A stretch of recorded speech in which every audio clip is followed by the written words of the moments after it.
पिंटू एक अंडे का व्यापारी था। वो मुर्गियां भी पालता था। पिंटू रोज की तरह उस दिन भी मुर्गियों के अंडे इकट्ठे कर रहा था।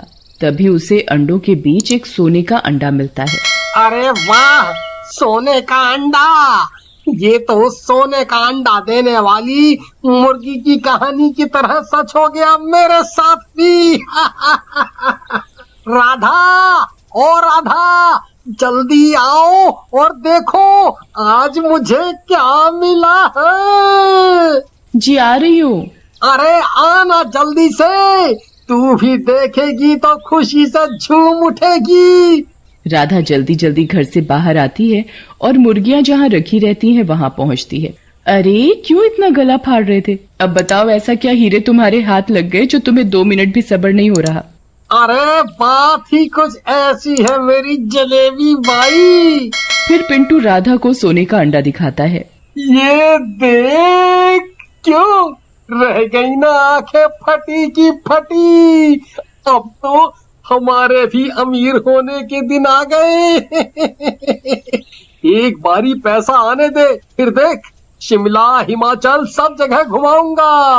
वो सब तो ठीक है, पर ये अंडा आया कहाँ से यहाँ? अरे तू आम खाना, गुठली क्यों गिन रही है?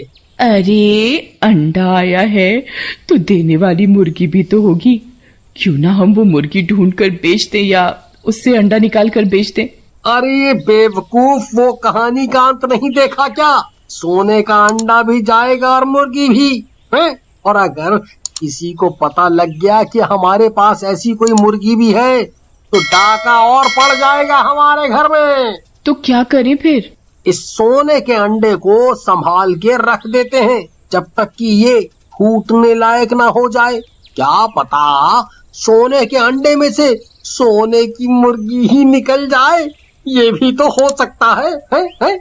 हाँ, ये तो तुमने 1 नंबर की बात की। हो तो तुम स्मार्ट, बट देखने में ही भोंदू लगते हो। फिर राधा उस अंडे को संभाल कर रख देती है। अब तो हम भी माला माल होने वाले हैं। क्यों ना मैं ये बात साहूकार को बता के रखूं। इस दिन भी सोने की मुर्गी इस अंडे में से निकलेगी। मैं तुरंत अच्छे दामों में बेच दूंगा। फिर रात को राधा सो जाती है, पर पिंटू अपने ख्वाब में ही जग रहा होता है। तभी राधा की आंख खुलती है। अरे तुम सोए नहीं अब तक? ऊपर से ये लाइट जलाकर रखी है, आधी रात गए। सोना नहीं है क्या? सवेरे काम पर नहीं जाना? अरे अपनी किस्मत अब जागी है, इसलिए अपन भी जागेगा। अब मुझे अंबानी बनने से कोई नहीं रोक सकता। ओहो, सर फिर गया है तुम्हारा। जागो, जगना है तो, पर मुझे सोने दो, और उसके लिए ये लाइट का बंद होना बहुत जरूरी है। राधा उठकर लाइट बंद करती है और वापस सो जाती है। अगली सुबह होते ही मुर्गे बांग देने लगते हैं। चिड़िया के चहकने और मुर्गे की बांग से राधा की नींद टूट जाती है। ओहो, लगता है सुबह हो गई। जरा देखूं तो सोने की मुर्गी बाहर निकली कि नहीं। वो जाके सोने का अंडा देखती है कि फूट गया या नहीं। पर जैसे ही राधा वो जगह देखती है, वहाँ उसे अंडा रखा नहीं मिलता। अरे उठो, जल्दी उठो, देखो सोने का अंडा गायब है। पिंटू रात भर जागता रहा और भोरम भोर सोया तो उसकी नींद नहीं टूट रही थी। क्या है, सोने दे मुझे। तो रात भर खर्राटे लगा के सो रही थी और अब मेरी नींद खराब कर रही है। अरे आलस कुमार, उठकर देखो, सोने का अंडा गायब है। अरे वो गायब नहीं है, मेरे बेड के नीचे है। रात को मैंने ही रख दिया था, मुझसे सब्र नहीं हो रहा था। हद है तुम्हारी भी। अंडे से मुर्गी तो अपने हिसाब से निकलेगी, वो भी चूजा होगा। राधा उस अंडे को फिर से उठाकर रख देती है। ये खबर उनके एक पड़ोसी को पता चल जाती है। अरे वाह, सोने का अंडा, भला ये कैसा होता होगा? लखन अब एक मौके की तलाश में था। इधर दोपहर हो चली, पर पिंटू अभी तक सोकर नहीं उठा। आज सारे अंडे उठाने को पड़े हैं, बेचने को पड़े हैं, और ये आदमी है कि घोड़े बेचकर सो रहा है। राधा गुस्से में बाल्टी भरकर पानी लाती है और सोते हुए पिंटू के ऊपर डाल देती है। पिंटू भड़बड़ा कर उठता है। क्या हुआ, क्या हुआ? सोने की मुर्गी निकल आई क्या? है सोने का अंडा फूट गया क्या? अंडे का पता नहीं, पर मेरे कर्म जरूर फूट गए हैं तुमसे शादी करके। राधा पिंटू को जबरदस्ती उठाकर मुर्गी घर में ले जाती है रोज का काम करवाने। इधर लखन को मौका मिल जाता है और वो पिंटू के घर में घुस जाता है। अब तो वो अंडा मेरे हाथ लगना ही है, और उस सोने के अंडे को बेचकर कोई अमीर बनेगा तो वो हूँ मैं। हाँ। पर वो अंडा रखा कहाँ है? लखन सोने का अंडा ढूंढना शुरू करता है, कभी बेड के नीचे तो कभी गेट के पीछे। आखिरकार उसे वो अंडा मिल ही जाता है। चलो, मिल ही गया। देर आए पर दुरुस्त आए। लखन सोने का अंडा लेकर पिंटू के घर से चुपचाप निकल ही रहा था कि राधा घर में आ जाती है। चोर चोर चोर! लखन राधा की आवाज सुनकर भागने की कोशिश करता है। तभी राधा उसके हाथ में सोने का अंडा देखती है। राधा डंडा उठाती है और लखन की पीठ पर 2-4 मारती है। क्यों रे, मेरे घर में आकर मुझसे म्याऊं? दे मेरा अंडा, वरना वापस मैं शोर मचा दूंगी कि तू मेरे घर में चोरी करने आए है। अरे चोरी कैसे? अगर तू सबको चिल्ला के बुलाएगी तो मैं भी सबको बताऊंगा इस अंडे के बारे में। अगर मेरा नहीं तो तेरा भी नहीं। राधा एक पल को सोच में पड़ जाती है। तभी पिंटू पीछे से आता है और लखन के हाथ से अंडा छीनने लगता है। छोड़ दे सोने के अंडे को, इस पर सिर्फ मेरा अधिकार है। छीन छान में सोने का अंडा फर्श पर जोर से गिर पड़ता है और उसमें से एक सुनहरे रंग का पक्षी निकलता है जिसके पंख भी होते हैं। अरे आ गई मेरी सोने की मुर्गी। ये मुर्गी नहीं, कुछ और जानवर है। जो भी है, ये सुनहरी है, मानो खरा सोना हो। अब मैं इसे बाजार में बेचने जाऊंगी। जैसे ही तीनों उसे पकड़ने के लिए आगे बढ़ते हैं, वो मुंह से आग के गोले फेंकने लगता है, क्योंकि वो कोई आम पक्षी नहीं बल्कि एक डायनासोर था। अरे भागो, ये क्या बला है? अरे ये सोने के अंडे में से नरक निकला है। नरक में ही आग होती है, मैंने टीवी में देखा था। तभी वो डायनासोर लखन के ऊपर मुंह से आग के गोले फेंकता है। अरे भागो रे भागो, ये कैसा जानवर है? बचपन में ही आग से खेल रहा है। तीनों लोग डायनासोर की आग से डर के घर के बाहर भागने लगते हैं।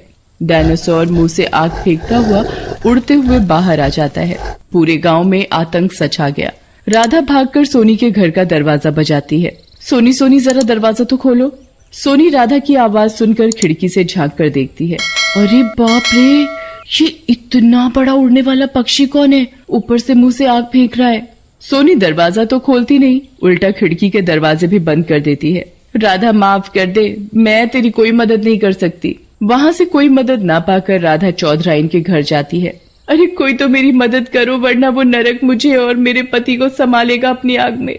कोई मदद करो मेरी। इधर लखन और पिंटू डर के मारे भागते भागते जंगल पहुंच जाते हैं। डायनासोर भी उड़ता उड़ता जंगल में पहुंच जाता है। डायनासोर के मुंह से आग इतनी तेज निकल रही थी कि उसकी आग से जंगल के एक पेड़ में आग लग जाती है।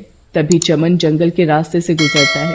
अरे आग, जंगल में आग लग गई, मुझे जाके गांव वालों को बताना चाहिए। चमन भागे भागे गांव आता है और गांव वालों को आग लगने की खबर देता है। अरे भैया, मेरी तो बकरियां जंगल में चर रही थीं, कहीं वो ना जल जाएं। सोहिल बिना एक भी सेकंड गवाए जंगल की ओर भागता है। अरे भाई साहब, मैं तो चूल्हे पर खाना बनाती हूँ, जंगल जल गया तो मैं लकड़ियाँ कहाँ से लाऊंगी? वो भी भागने लगती है लकड़ियाँ लाने। इधर जंगल में लखन और पिंटू अपनी जान बचाकर एक गुफा में छुप जाते हैं। डायनासोर गुस्से में उन दोनों को ढूंढ रहा था। धीरे धीरे जंगल में आग फैलने लगती है। एक पेड़ से दूसरा पेड़, एक झाड़ी से दूसरी झाड़ी। देखते ही देखते आग काफी जंगल को दहला देती है। भगवान, मैं क्या करूं? सबको अपनी अपनी पड़ी है। किसी को बकरी गाय की चिंता है, किसी को लकड़ियों की। पर वहाँ मेरा पति, मेरा सुहाग खतरे में है। कैसे बचाऊं उन्हें?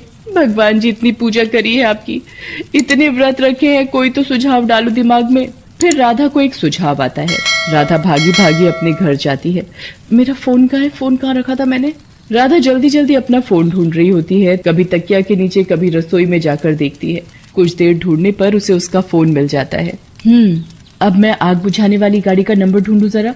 गूगल पर तो सब मिलता है, वैसे भी हर मर्ज की दवा मिल जाती है इंटरनेट पर, तो ये नंबर भी मिलेगा ही। राधा इंटरनेट से नंबर ढूंढकर फायर ब्रिगेड बुलाती है फोन करके। कुछ ही देर में सायरन बजाती हुई फायर ब्रिगेड आ जाती है। गाड़ी से 2 गार्ड निकलते हैं और जंगल में आग बुझाने लगते हैं। बौछार अपनी ओर आता देख डायनासोर की नजर उस गाड़ी पर जाती है। डायनासोर गुर्राने लगता है और तेज तेज आग उगलने लगता है। फायर ब्रिगेडियर डायनो के मुंह पर लगातार पानी मारते रहते हैं, जिससे उसे सांस लेने की भी फुर्सत नहीं मिलती। परेशान होकर वो आसमान में ऊंचा उड़ने लगता है और उड़ते उड़ते पता नहीं कहाँ चला जाता है। पिंटू दोबारा कभी सोने के अंडे के लालच में नहीं पड़ता और ईमानदारी से अपना काम करने लग जाता है।